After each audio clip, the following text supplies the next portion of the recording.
Hi, I'm Ketlansha. Welcome back or welcome to my channel.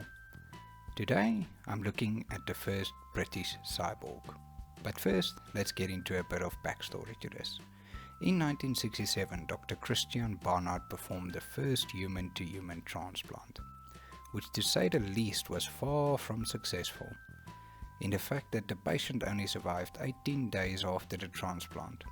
But at the very least, it showed that it could be done.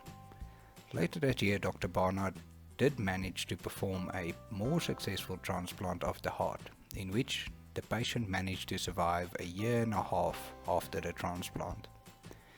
And so thanks to Dr. Barnard's contributions to the medical industry, others could also go forth and do transplants. Strangely enough though, all the leading heart surgeons in the world at the time came to South Africa to visit Dr. Barnard to perfect their own methods of heart transplant, including Sir Terence English, despite the fact that South Africa was being frowned upon due to apartheid, a controversial system which Dr. Barnard himself supported to an extent at the time. But enough of that nasty business now. From here on out, I'm focusing on the man that made the first British cyborg possible, a man known in his youth as Terence Alexander Hawthorne English. Quite a mouthful, but you know how back in the day the people used to get their whole family's name? Anyway, he grew up in a town not very far from where I live called Pietermaritzburg. There he finished school and went on to work in the mining industry.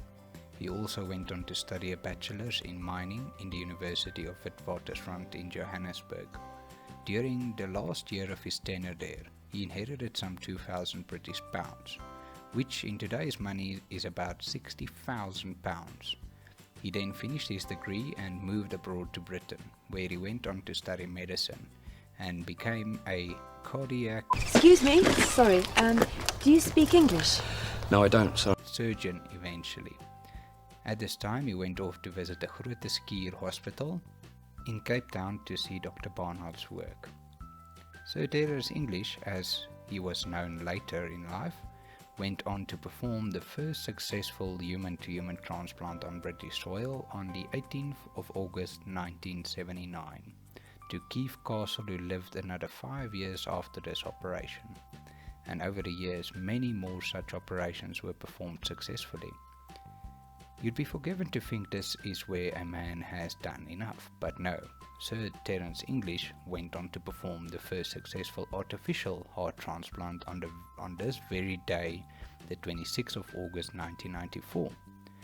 Unfortunately, not much is known of the patient, as the patient was unnamed, but this patient became part of British history on this day, as being the first human on British soil to have an artificial organ within his body, or her body. That was powered by a battery that could be carried on the body, unlike all previous artificial hearts which required external power sources. This made him or her the very first real functioning cyborg. Since then, there has been many more such operations, but regrettably, to this very day there are often many complications with artificial hearts, especially bacterial and fungus infections, normally as a result of the need to suppress the immune system of these patients to prevent rejection of the organ itself. But this doesn't take away from the fact that merely 30 years ago this was considered an impossibility. Because of these amazing advances occurring in these short time spans, I must admit I am convinced before the end of my life there will be humans that will be immortal. It just remains to be seen if this immortality will be brought on by biology through gene therapy or technologically through some form of consciousness transfer to computers. Thanks for watching, hope you enjoyed, and until next time.